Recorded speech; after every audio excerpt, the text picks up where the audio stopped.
I'm Elias, and I'd like to start off with a story. When I was 25 years old, I was still in North South University. I grew up in Dhaka, I studied over here, and at the age of 25, I started Pathao.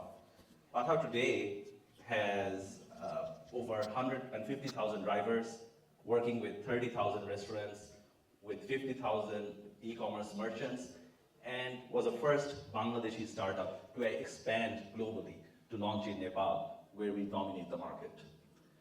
The story of Pathao is unique in the way that it was one of the first startups that came out of Bangladesh. It created something out of nothing, but it didn't really, the idea of Pathao wasn't really that unique. We looked into other markets, we looked what was happening outside of Bangladesh and thought that, hey, what is a product that works very well out in other countries that does not exist in Bangladesh? And at that time, at 2015 and 16, it was really ride sharing. And ride sharing as an idea, while unique in Bangladesh, was really sort of taking off all over the world, in whether it's the US, whether it's Europe, but also in our back door, whether it is in India or in Southeast Asia, where businesses like Grab or Gojek or Ola have been expanding very, very rapidly. And we thought that, hey, can we bring that same idea into Bangladesh? And the thing is that at first we thought it wouldn't really work. And it wouldn't really work because of a lot of traffic, right? So we thought that, okay, what could work? And then we thought of motorcycles. At that time, motorcycles as a transportation category wasn't really popular. Motorcycles was used by a lot of hooligans. That was the branding of motorcycles. But what we did was we sort of commoditized it. We made it possible for everyone to use that not just as transportation medium, but also as an earning source. This story, however, this talk is not really about Pathao. This talk is about how you can look outward and build something locally. Now, Bangladesh as a market is very, very interesting because over 54% of the people are below the age of 25. That gives us a lot of youth, that gives us a lot of talent that we can build on top of. Now, another thing that's very interesting in Bangladesh is that the cost of making things is a lot cheaper. Now, it just doesn't expand into garments, but it extends into locally for other tech-based businesses or even non-tech businesses as well. So, the number one thing that I'd like to leave you with today is the ability for Bangladesh to build locally and the advantages that it can have. And not just building locally, right? While we have been building locally for many, many years, I think we as Bangladeshis don't really also think about, looking outward and looking at what can we do outside of Bangladesh, right? We don't always think globally. And that is something that we need to do a lot more of. Being an international, in a culture where we're constantly exposed, thanks to the internet, with international media, with international news, very few Bangladeshis have actually looked outward and seen that, hey, what is going on outside of the world that we can bring over here? Or vice versa. What can we build over here that we can expand outward? And there are a couple of reasons for that. Number one, I believe it is a lot of cultural things, right? Culturally, we still have a bit of colonial mindset where we think that white people are better than us, right? That is something that still permeates today.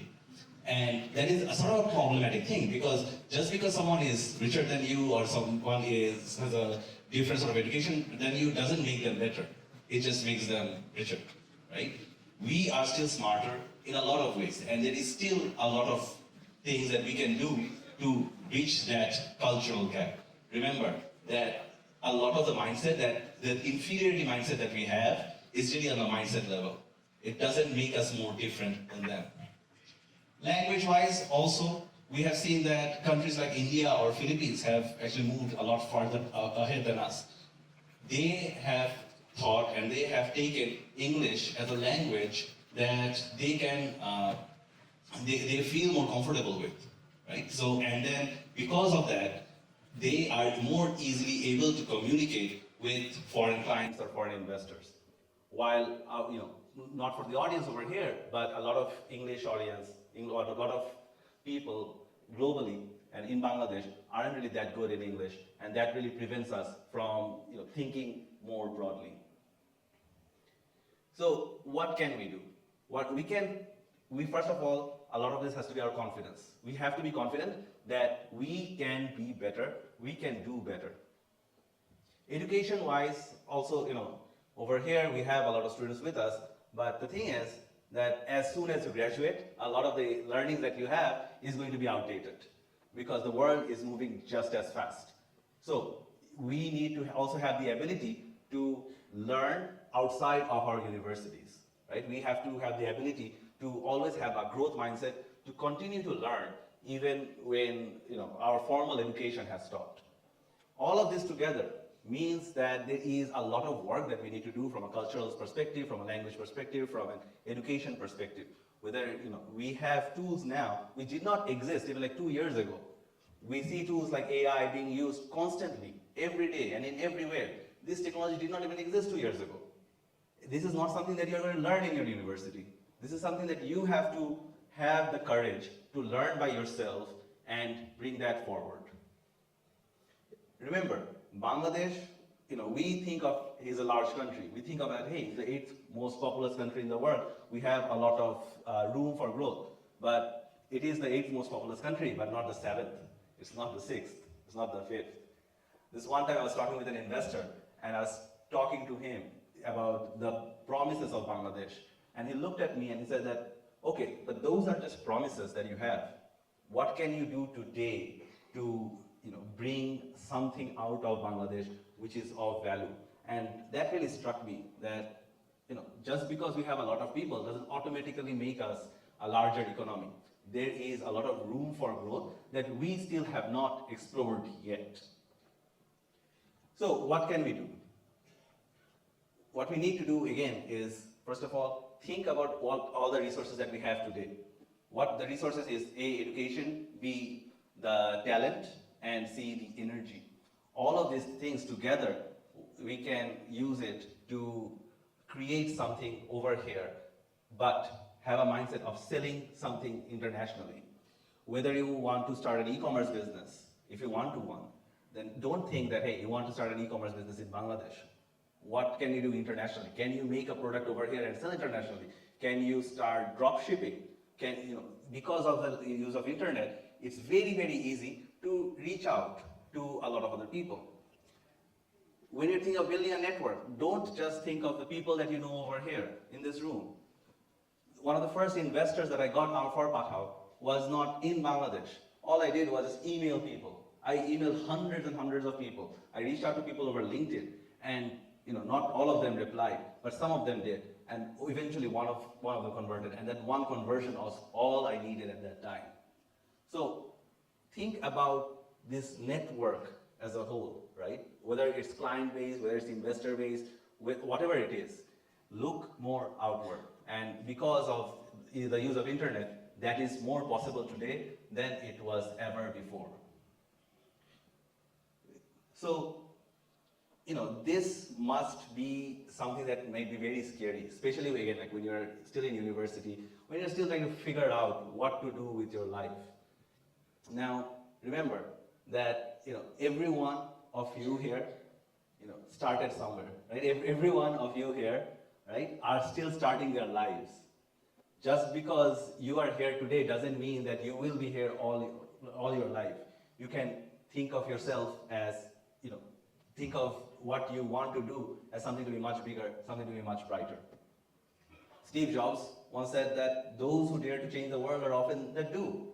So think of how you can change the world, right? Think very big. Don't think of yourself as constraint. Don't put artificial constraints on yourself, which is in your mind. If you want to start a business over here, that's great. But the best possible thing you can do as a Bangladeshi for Bangladesh is sometimes you just earn in US dollars. Bangladesh has a lot of challenges. A big challenge is that the forex reserve over here, for a lot of reasons, is depleting. We need more dollars. And the way to do it is, again, like to look outwards and to figure out a way to bring money in. Now, that doesn't just mean that, the resources that we have, we just use it for earning. That doesn't just mean that all of us have to start a business. You can start very small. You can look into the market, and you can figure out, a lot of my friends who are doing, freelancing, they're earning 2, 3, sometimes 4 or 5 times more than their counterparts over here that are just working over here locally. How are they doing it? All they have to do is go to Fiverr or Upwork and create a job and start getting clients, right? The way I first spoke with my international customers wasn't, I just didn't reach out to them, right? I started by, at first, when I was like 17 years old, and I was playing online games, and I was in IRC chat rooms, and I was talking with a lot of these international people about, game strategies. And that's how I got better and better at communication. That's how I started to think that just because, someone is a Bideshi, someone is a foreigner, doesn't automatically make them smarter. So that's one thing that I want to leave you with, right? What are the things over here today that you can build that can be used internationally, right?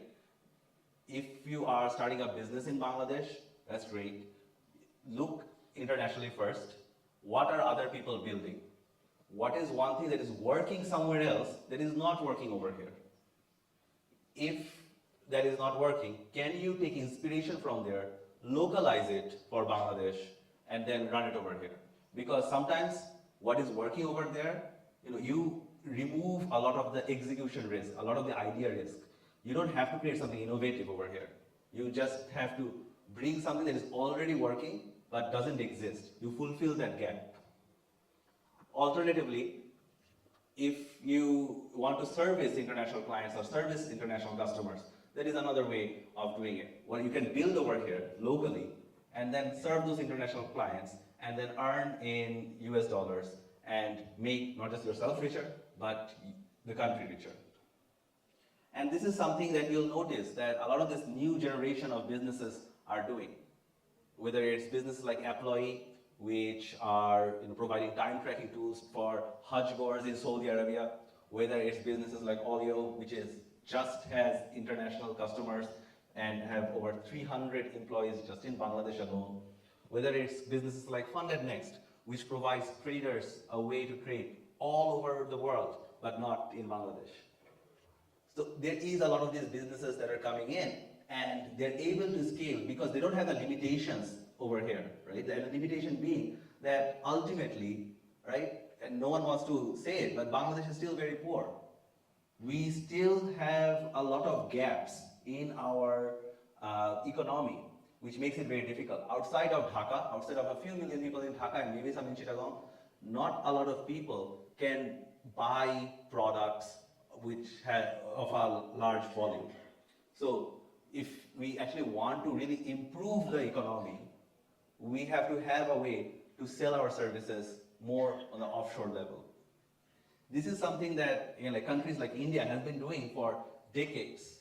Businesses like Infosys or Tata, they have started, Tata Consulting Services, they employ hundreds of thousands of people in India, but they don't have many clients in India. They just serve international customers. We have been making software internationally, but never at that scale. It has always been sort of a boutique industry. There may be about 10,000 proper developers in Bangladesh, which is not a lot, because in just one company in India, they'll have hundreds of thousands of them. Quality of not just engineering talent, but the quality of business talent over here is so much better. So these challenges, these gaps, are something that still happen. We still think about, hey, what are the different farmers over here that we can bring out of poverty? What are the different challenges that we have for the lower economic class that we can improve? But that is all fine, well, and good. But that is only one part of the equation. The other part of it is, how do we encourage others? How do we actually make more economic growth? And this is something that, again, like I want to leave you with is, all of us over here are sort of taught from a very, very young age, sometimes by our teachers, sometimes by our parents, that the metric of success for Bangladeshi students is to get a job at an MNC, right? We are taught that, hey, we need to get a job right out of university, that, and that is enough. But I'm here to tell you that that is not enough. That is like the bare minimum.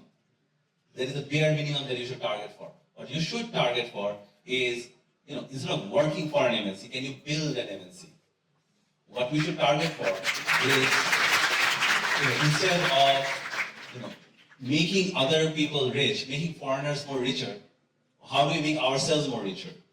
How do we bring in money and grow the economy? Countries like, Singapore or Taiwan, they started out very poor 50 years ago. Now they're way richer than us with a lot less population. And if you have ever been to those countries, you know that they don't they don't make anything. They don't have the resources. They don't have the natural resources. They can't export anything. The only thing they can export is the people, the services. They make it very easy. We have to make it very easy for this generation of entrepreneurs, of young people, of the youth, to have the way to look out and then again bring capital in. I keep repeating it because that's how important it is. That is the only thing that Bangladesh really, really needs. We can't just rely on RMG exports, which is built on low-class labor, right? We can't just say that, hey, Bangladesh is good enough for cheap labor and pay someone less than $200 a month and say that, that is great. That is the powerhouse of the economy. We have to take that $200 and we have to think that, okay, how do we make it $2,000? How do we make it $20,000? And only then can Bangladesh also get out of the economy, get out of this poor branding that we have. So, what are the things that you over here can build today that people will be talking about tomorrow? I'm sure all of you have certain ideas. I'd love for more of you to take bold steps. Sometimes not taking enough risk is the risk that you take.